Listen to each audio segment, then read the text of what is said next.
이 이야기는 정숙 씨의 이야기입니다. 하지만 동시에 당신의 이야기일 수도 있습니다. 대한민국에는 현재 약 900만 명의 1인 가구가 살고 있습니다. 그중 절반 이상이 60세 이상의 중장년층입니다. 통계청 발표에 따르면 2045년에는 전체 가구의 37%가 1인 가구가 될 것으로 예측됩니다. 혼자 사는 것은 이제 예외가 아니라 일상이 되었습니다. 하지만 혼자 산다는 것과 외롭다는 것은 다릅니다. 혼자 살면서도 행복한 사람이 있고 사람들 사이에 있으면서도 극심한 외로움에 시달리는 사람이 있습니다. 외로움은 물리적 고립이 아니라 정서적 단절에서 비롯됩니다. 정숙 씨는 남편이 세상을 떠난 후 서서히 세상과 단절되기 시작했습니다. 그녀의 하루는 텅 빈 집안에서 흐려지는 시간들로 채워졌고 어느새 그녀는 살아있지만 살아가지 못하는 사람이 되어 있었습니다. 이 이야기는 그녀가 어떻게 무너졌고 어떻게 다시 일어섰는지에 관한 기록입니다. 완전한 해피엔딩도 아니고 극적인 반전도 없습니다. 다만 한 사람이 자신의 삶을 되찾기 위해 내디딘 아주 작은 발걸음들에 관한 이야기입니다. 만약 당신이 지금 혼자라면, 만약 당신이 지금 외롭다면 이 이야기가 당신에게 작은 위로가 되기를 바랍니다. 당신은 혼자가 아닙니다. 눈을 뜨자마자 리모컨을 찾는 것이 그녀의 첫 번째 행동입니다. 화면이 켜지고 아침 뉴스 앵커의 목소리가 방안을 채웁니다. 그녀는 뉴스 내용에 관심이 있는 것이 아닙니다. 그저 소리가 필요한 것입니다. 남편이 세상을 떠난 지 2년이 지났습니다. 처음에는 그의 부재가 너무나 선명하게 느껴졌습니다. 그가 앉던 소파, 그가 마시던 커피잔, 그가 읽던 신문. 모든 것이 그를 떠올리게 했고 그녀는 매일 밤 울었습니다. 하지만 시간이 흐르면서 슬픔은 무뎌졌습니다. 아니, 정확히 말하면 슬픔조차 느낄 에너지가 사라졌습니다. 그녀는 더 이상 울지 않았습니다. 남편이 떠난 지 2년, 정숙 씨는 왜 아직도 TV를 끄지 못할까? 정숙 씨의 하루는 TV 소리와 함께 시작됩니다. 대신 텅 빈 침묵이 그 자리를 채웠습니다. 그리고 그 침묵이 너무 무서웠습니다. 심리학에서는 이를 소리 중독이라고 부릅니다.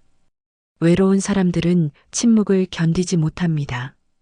침묵은 자신과 마주하게 만들기 때문입니다. 침묵 속에서는 생각이 떠오르고 그 생각은 대부분 부정적입니다. 나는 혼자다. 아무도 나를 찾지 않는다. 나는 쓸모없는 사람이다. 이런 생각들이 머릿속을 맴돕니다. 정숙 씨는 TV를 켜두면 이런 생각들이 잠시나마 멈춘다는 것을 알았습니다. 화면 속 사람들의 목소리가 그녀의 생각을 덮어주었습니다. 예능 프로그램의 웃음소리, 드라마 속 대사, 광고의 경쾌한 음악. 이 모든 것이 그녀에게는 살아있다는 증거였습니다. 밤에도 TV는 꺼지지 않습니다. 그녀는 TV를 켜둔 채 잠들고 새벽에 눈을 뜨면 여전히 화면이 켜져 있습니다. 전기요금이 걱정되지 않는 것은 아니지만 침묵보다는 요금이 낫습니다. 침묵은 돈으로 살 수 없는 대가를 요구하기 때문입니다. 어느 날 정숙 씨는 문득 깨달았습니다. 자신이 TV를 보는 것이 아니라 TV에 의존하고 있다는 것을.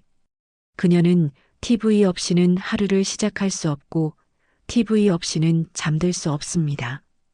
TV는 그녀의 유일한 동반자가 되었습니다. 하지만 TV는 대답하지 않습니다. TV는 그녀의 이야기를 들어주지 않습니다. TV는 일방적으로 말할 뿐 그녀와 대화하지 않습니다. 그것은 동반자가 아니라 환상이었습니다. 연구에 따르면 외로운 사람들은 TV나 라디오를 켜두는 경향이 높습니다. 이는 사회적 대리 만족이라고 불립니다. 실제 인간관계를 맺지 못하기 때문에 미디어를 통해 간접적으로 사회적 연결감을 느끼려고 하는 것입니다. 하지만 이는 일시적인 위안일 뿐 진짜 외로움을 해결하지 못합니다. 정숙 씨는 TV를 보면서도 더 외로워졌습니다. 화면 속 사람들은 웃고 떠들고 서로를 껴안습니다. 그들의 삶은 생동감으로 가득합니다. 반면 그녀의 삶은 정지된 듯 느껴집니다. TV는 그녀에게 위안이 아니라 대비를 보여주었습니다. 저들은 살아있고 나는 그저 존재할 뿐이다. 그날 밤 정숙 씨는 리모컨을 손에 쥔 채 한참을 망설였습니다. TV를 꺼야 할까?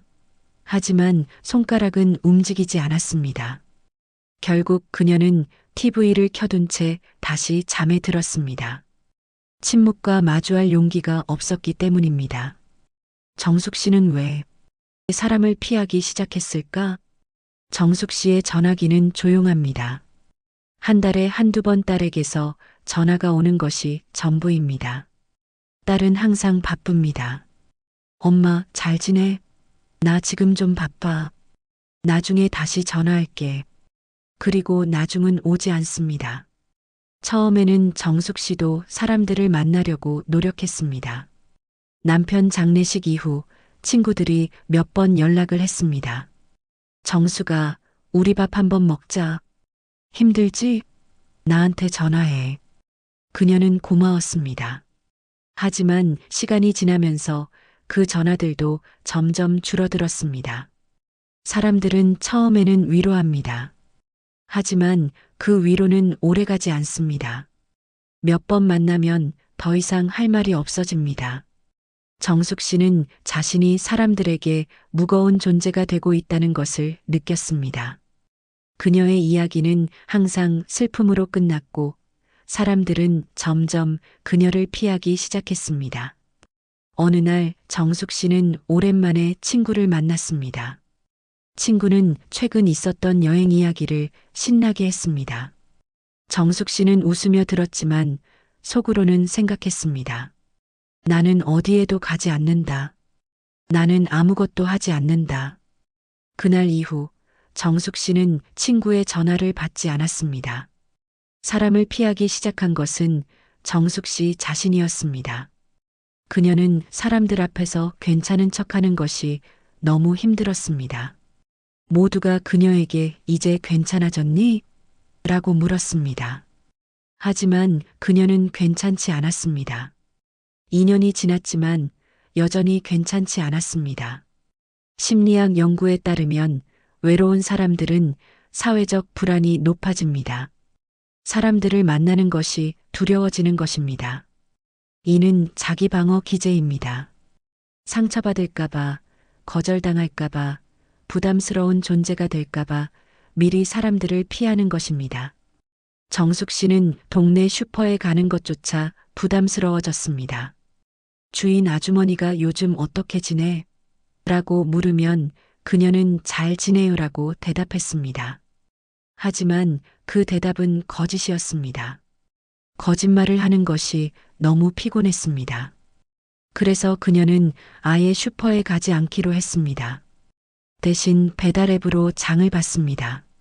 집 밖으로 나가는 일이 점점 줄어들었습니다. 한 달에 한 번 병원에 가는 것이 유일한 외출이었습니다. 그마저도 택시를 타고 빠르게 다녀왔습니다. 대기실에서 다른 사람들과 눈을 마주치는 것도 불편했습니다. 외로움은 악순환입니다. 외로워서 사람을 피하고 사람을 피하니 더 외로워집니다. 정숙 씨는 이 악순환 속에 갇혀 있었습니다. 어느 날 택배 기사가 문 앞에 짐을 두고 갔습니다. 정숙 씨는 문을 열고 택배를 집어들었습니다. 그리고 문득 깨달았습니다. 이번 주에 사람과 마주친 것이 이번이 처음이라는 것을, 그것도 불과 2초 남짓. 그녀는 문을 닫으며 생각했습니다. 나는 점점 사라지고 있구나. 그녀의 일상에서 시간이 사라진 날. 정숙 씨는 어느 순간부터 날짜 감각을 잃었습니다. 오늘이 월요일인지 목요일인지 알 수 없었습니다. 아침인지 오후인지 저녁인지도 모호했습니다. 해가 뜨고 지는 것을 커튼 틈새로 어렴풋이 감지할 뿐이었습니다. 시계는 벽에 걸려 있지만 그녀는 시계를 보지 않습니다. 시간을 확인해야 할 이유가 없기 때문입니다. 누구와도 약속이 없고 어디에도 갈 곳이 없습니다. 시간은 그저 흐를 뿐 그녀의 삶에 어떤 의미도 주지 않았습니다. 알람도 끄고 살았습니다. 남편이 살아있을 때는 아침 6시에 일어나 아침 식사를 준비했습니다. 하지만 이제는 일어나야 할 이유가 없습니다. 눈을 뜨는 시간은 제각각이었습니다. 때로는 오전 9시, 때로는 오후 2시. 어떤 날은 새벽 4시에 깨어 하루를 시작했습니다. 핸드폰 배터리는 항상 꺼져 있었습니다. 충전하는 것조차 귀찮았습니다. 어차피 전화가 오지 않으니까요. 창밖 소음만으로 세상이 움직이고 있음을 짐작했습니다. 아이들 등굣길 소리, 출근하는 자동차 소리, 저녁 시간대의 조리 냄새. 이런 것들이 그녀에게 시간의 흐름을 알려주는 유일한 단서였습니다. 식사도 불규칙했습니다. 그녀는 배가 고파서 먹는 것이 아니라 심심해서 먹었습니다.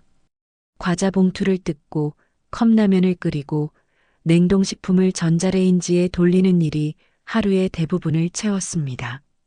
식탁에 앉아 먹는 것이 아니라 TV 앞에서 먹었습니다. 먹는 것조차 의례적인 행위가 되었습니다. 어느 날 정숙 씨는 냉장고를 열다가 상한 음식을 발견했습니다. 언제 산 것인지 기억나지 않았습니다. 유통기한을 확인하니 한 달 전이었습니다.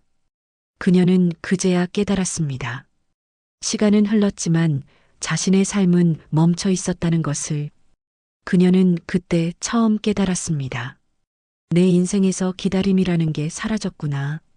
누군가를 기다리는 마음, 어딘가 가기 위해 준비하는 시간, 내일을 위해 오늘을 정리하는 습관.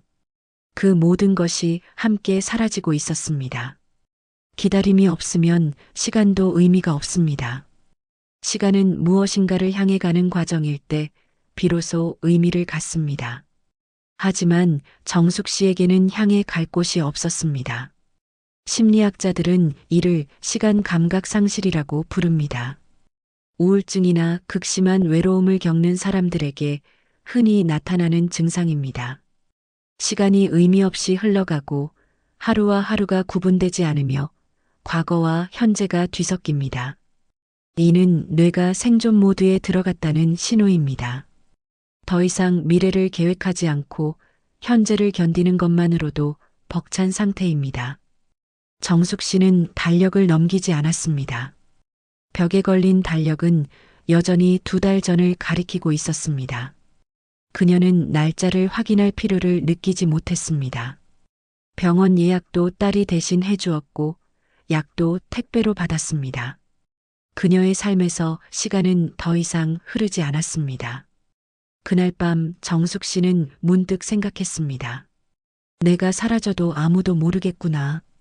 시간이 멈춘 삶은 존재하지 않는 삶과 다르지 않았습니다. 외로움은 생각이 아니라 몸부터 무너뜨린다. 정숙 씨는 얼마 전 병원에서 충격적인 소식을 들었습니다. 고혈압과 당 수치가 동시에 치솟았다는 것입니다. 의사는 진지한 표정으로 말했습니다. 가장 큰 원인은 운동 부족과 불규칙한 생활입니다. 식습관도 개선해야 하고 규칙적으로 걷기 운동을 하셔야 합니다. 정숙 씨는 고개를 끄덕였지만 속으로는 중얼거렸습니다. 운동을 하려면 일단 밖을 나가야 하잖아. 그녀에게 밖으로 나간다는 것은 단순한 물리적 행위가 아니었습니다. 그것은 세상과 다시 마주하는 것을 의미했고 그녀는 그럴 준비가 되어 있지 않았습니다. 약 처방을 받고 집으로 돌아왔습니다. 약 봉투를 식탁 위에 올려두었지만 며칠째 뜯지 못했습니다. 약을 먹는다는 것은 나는 아프다는 것을 인정하는 행위처럼 느껴졌습니다. 그녀는 자신이 아프다고 느낀 것이 아니라 단지 몸을 돌볼 이유가 사라졌다고 느낀 것이었습니다. 심리학 연구에 따르면 외로움을 오래 겪는 사람은 자기 몸을 관리할 동기가 현저히 떨어진다고 합니다. 외로움은 단순히 감정의 문제가 아닙니다. 외로움은 생존 의지를 무너뜨리는 질병입니다. 외로운 사람들은 내가 건강해야 할 이유를 찾지 못합니다. 누구를 위해, 무엇을 위해 건강을 유지해야 하는지 모르겠는 것입니다. 정숙 씨는 거울을 보지 않게 되었습니다. 거울 속 자신의 모습이 낯설었습니다. 머리는 헝클어져 있고 얼굴은 부어 있었습니다. 예전에는 외출 전 화장을 했지만 이제는 그럴 필요도 없습니다. 어차피 만날 사람도 없으니까요. 몸도 점점 무거워졌습니다. 계단을 오르는 것이 힘들고 조금만 움직여도 숨이 찼습니다. 예전에는 장을 보러 시장까지 걸어갔지만 이제는 그 거리가 너무 멀게 느껴졌습니다. 몸이 약해진 것인지 마음이 약해진 것인지 구분할 수 없었습니다. 한 연구에 따르면 만성적인 외로움은 면역 체계를 약화시킵니다. 외로운 사람들은 염증 수치가 높고 심혈관 질환 위험이 증가하며 수명도 짧아진다고 합니다. 외로움은 하루 담배 15개비를 피우는 것과 같은 수준의 건강 위험을 초래합니다. 정숙 씨가 약 봉투를 식탁에 놓아둔 채 며칠째 뜯지도 못하던 날, 그녀는 문득 이런 생각을 했습니다. 아프고 나서 걱정해줄 사람도 없는데 굳이 버텨야 하나? 그 순간 외로움은 슬픔이 아니라 포기로 변했습니다. 외로움의 가장 무서운 점은 사람을 무기력하게 만든다는 것입니다. 싸울 의지조차 빼앗아갑니다. 정숙 씨는 병원에 가야 한다는 것도 알고 약을 먹어야 한다는 것도 알았습니다. 하지만 왜? 라는 질문에 답할 수 없었습니다. 딸에게서 전화가 왔습니다. 엄마, 약은 잘 먹고 있어? 정숙 씨는 응, 잘 먹고 있어라고 거짓말을 했습니다. 딸에게 걱정을 끼치고 싶지 않았습니다. 전화를 끊고 정숙 씨는 여전히 식탁 위에 놓인 약 봉투를 바라보았습니다. 그녀는 생각했습니다. 내일은 먹어야지. 하지만 내일도 그 다음 날도 약 봉투는 그대로였습니다. 그녀를 되돌린 것은 사람도 종교도 아니었다. 변화는 극적이지 않았습니다. 어느 날 아침, 아니 정확히는 새벽이었습니다. 정숙 씨는 또다시 TV를 켜둔 채 잠들었고 새벽 3시쯤 눈을 떴습니다. 화면에는 노년 여성들이 함께 요가를 하는 프로그램이 나오고 있었습니다. 그녀는 처음에는 무심코 보았습니다. 하지만 화면 속 한 여성의 말이 그녀의 귀에 들어왔습니다. 혼자 살아도 살아있는 사람처럼 살아야 합니다. 그 말은 평범했습니다. 특별할 것도 없는 말이었습니다. 하지만 정숙 씨는 그 말을 듣고 갑자기 울컥했습니다. 살아있는 사람처럼. 그녀는 깨달았습니다. 자신이 그동안 살아있는 시체처럼 살았다는 것을. 숨은 쉬지만 살지 않았고 시간은 흘렀지만 하루하루가 의미 없었습니다. 그녀는 존재했지만 살아있지 않았습니다. 그것은 종교가 준 계시도 아니었고 누군가의 위로도 아니었습니다. 그저 새벽 TV 화면 속 낯선 사람의 한마디였습니다. 하지만 그 말은 정숙 씨의 무언가를 건드렸습니다. 화면 속 여성들은 웃고 있었습니다. 그들도 혼자 살고 있을 것입니다. 하지만 그들은 살아있는 사람처럼 보였습니다. 정숙 씨는 TV를 끄지 않고 그대로 프로그램을 봤습니다. 요가 동작을 따라 할 생각은 없었지만 화면 속 여성들의 태도가 그녀를 흔들었습니다. 그들은 자신의 삶을 살고 있었습니다. 혼자이지만 포기하지 않은 삶이었습니다. 변화는 이렇게 작은 것에서 시작됩니다. 거창한 계획이나 강력한 동기가 아니라 마음속 작은 울림에서 시작됩니다. 프로그램이 끝난 후 정숙 씨는 리모컨을 들었습니다. 하지만 이번에는 TV를 끄지 않았습니다. 대신 다른 채널을 돌렸습니다. 뉴스, 드라마, 광고, 모든 것이 똑같아 보였습니다. 하지만 정숙 씨의 마음속에는 작은 변화가 일어나고 있었습니다. 그날 아침 정숙 씨는 평소보다 일찍 일어났습니다. 정확히는 더 이상 잠들지 못했습니다. 머릿속에서 계속 그 말이 맴돌았습니다. 살아있는 사람처럼.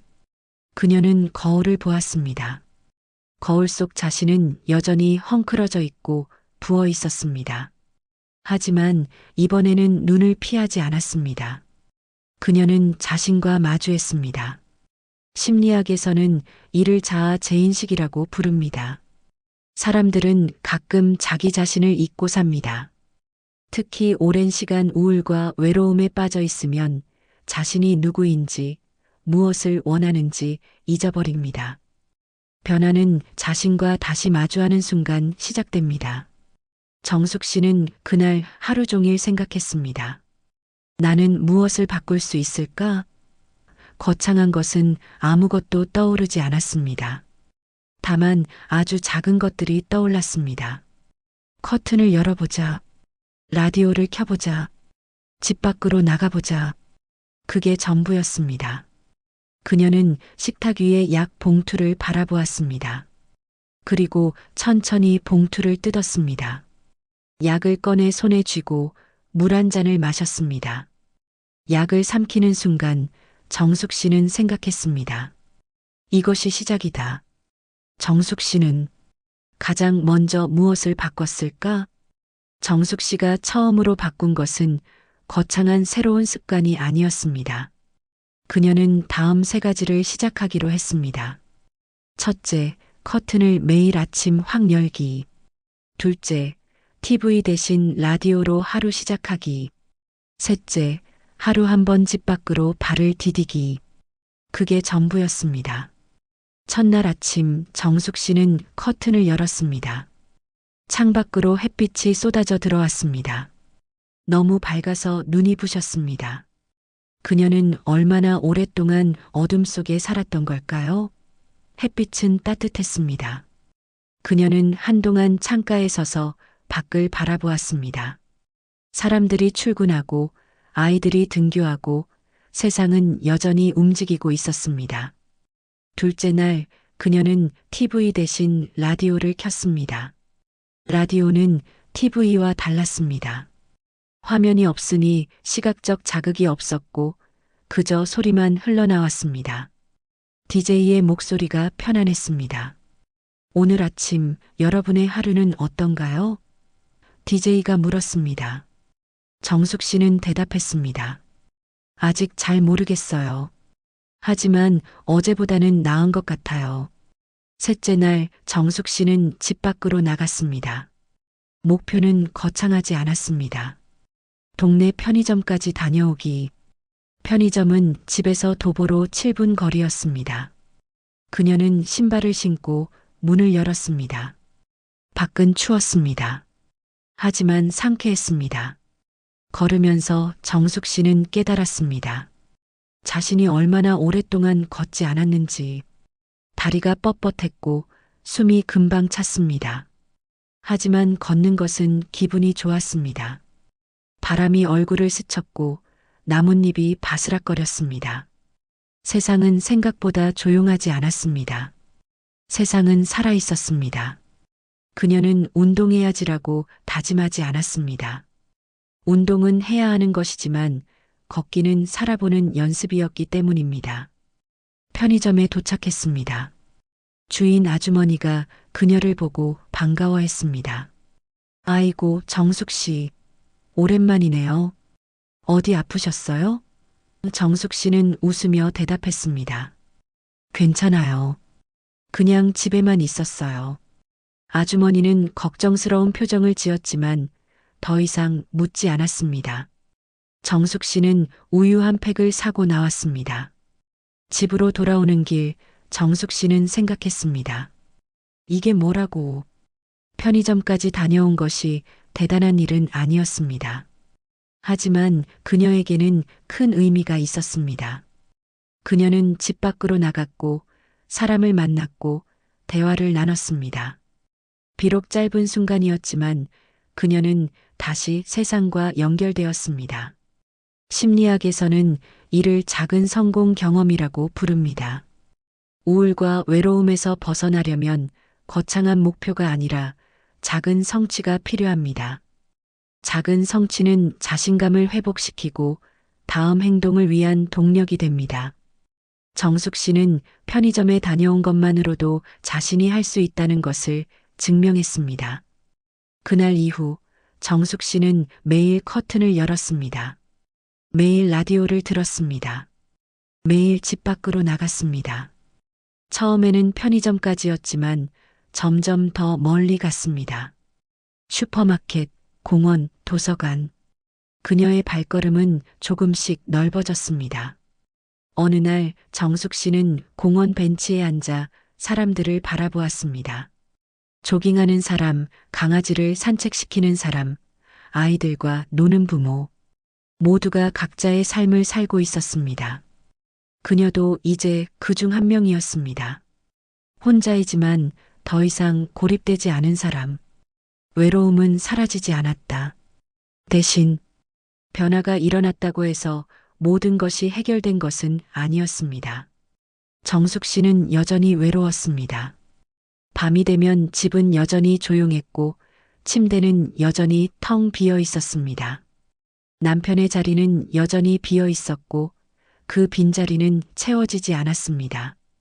어느 날 저녁 정숙 씨는 공원에서 돌아오는 길에 발걸음을 멈추고 스스로에게 말했습니다. 나는 여전히 혼자다. 그 말은 예전 같으면 절망이었을 것입니다. 그녀를 다시 집 안으로 가두고 TV 앞에 앉게 만들었을 것입니다. 하지만 이번에는 달랐습니다. 혼자이면서도 살아갈 수 있다.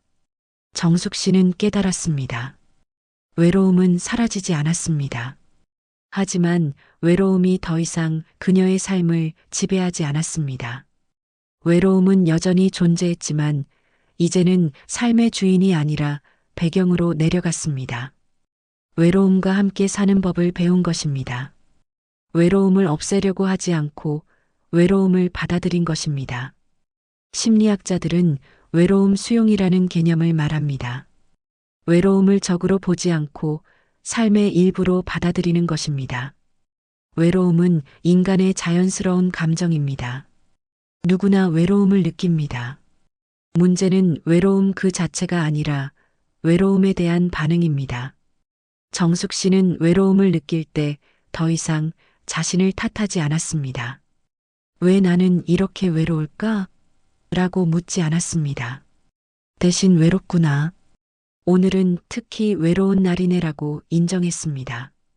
그리고 외로움을 느끼는 것을 허락했습니다. 외로움을 느낄 때 정숙 씨는 산책을 나갔습니다. 또는 라디오를 켰습니다.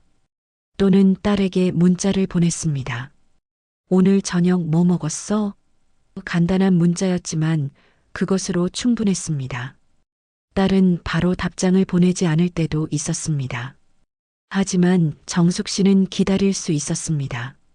외로움은 급한 것이 아니라 천천히 함께 걸어가야 하는 것이었습니다. 어느 날 정숙 씨는 노트를 꺼내 자신의 감정을 적기 시작했습니다. 오늘은 외로웠다. 남편 생각이 많이 났다. 하지만 산책을 나갔고 공원에서 강아지를 봤다. 강아지가 귀여워서 웃었다. 짧은 일기였지만 그녀는 자신의 감정을 기록하는 것이 도움이 된다는 것을 알았습니다. 연구에 따르면 일기 쓰기는 외로움을 완화하는 데 효과적입니다. 자신의 감정을 글로 표현하는 것은 감정을 정리하고 객관화하는 데 도움이 됩니다. 정숙 씨는 매일 밤 잠들기 전 간단한 일기를 썼습니다. 그것은 그녀에게 하루를 마무리하는 의식이 되었습니다. 정숙 씨는 혼자이지만 더 이상 멈춰 있는 사람이 아니었습니다. 그녀는 움직였습니다. 작은 걸음이었지만 앞으로 나아갔습니다.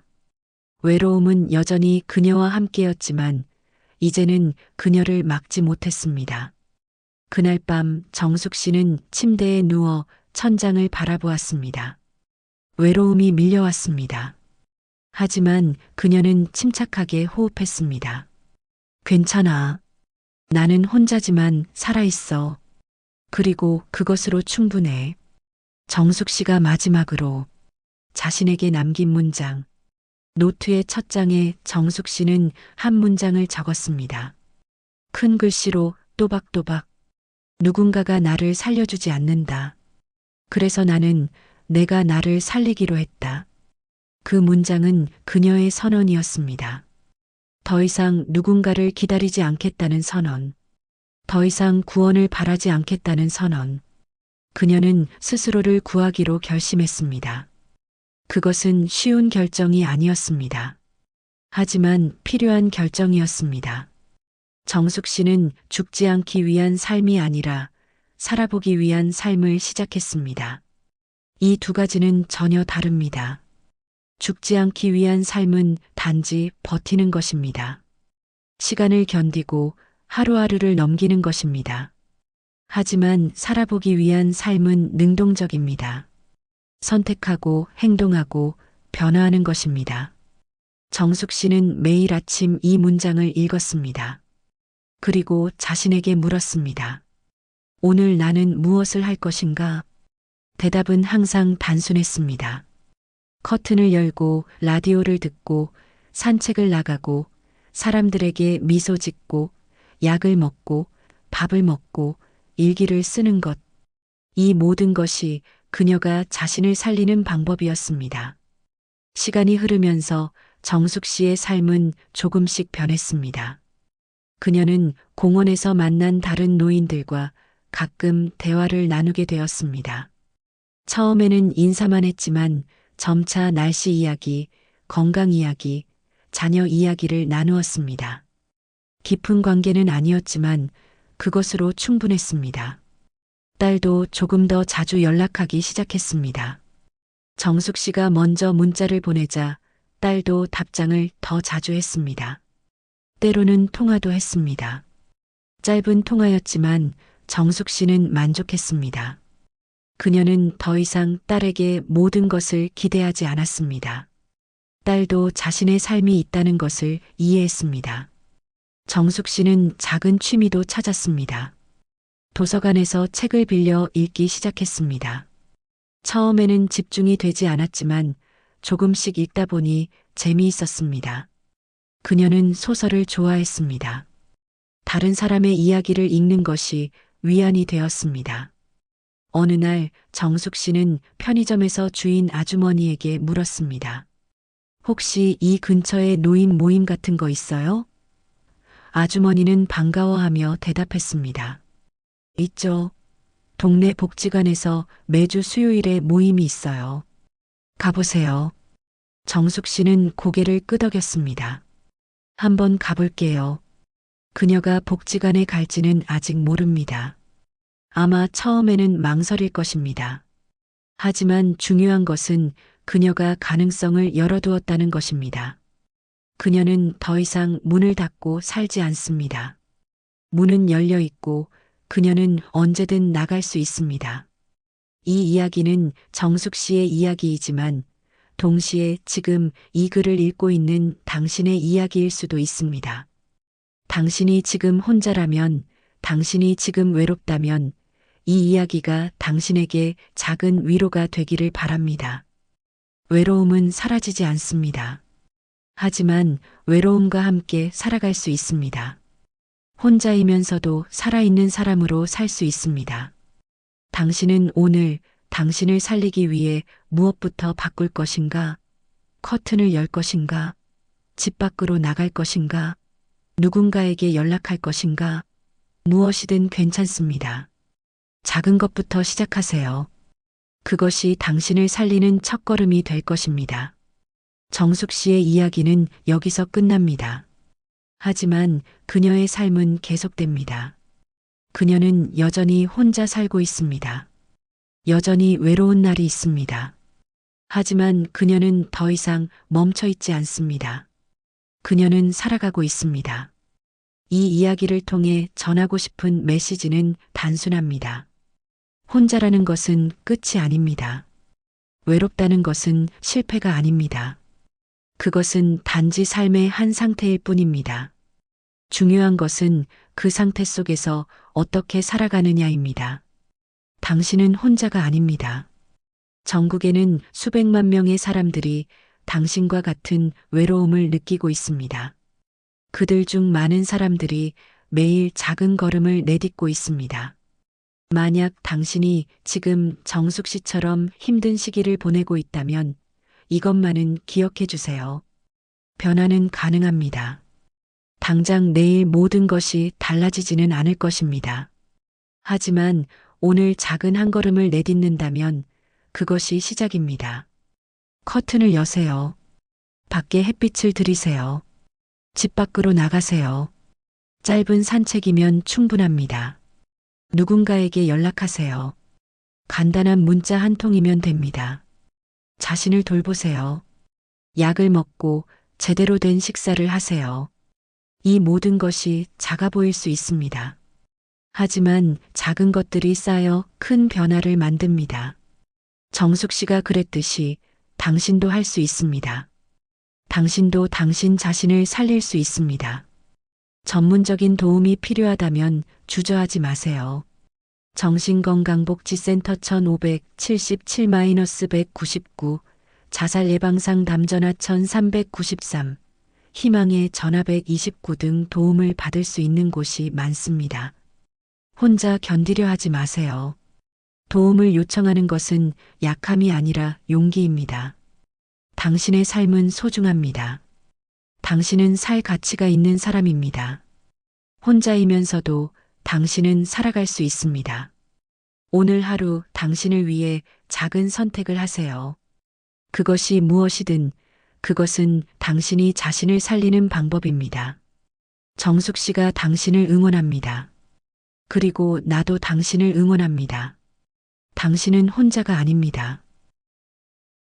영상이 도움이 되셨다면 구독과 좋아요로 응원해 주세요. 알림 설정을 해주시면 새로운 영상을 놓치지 않으실 수 있습니다. 오늘도 이 영상을 봐주신 여러분 모두 행복한 하루 보내시길 바라며 늘 건강하고 좋은 일만 가득하시길 기도드립니다.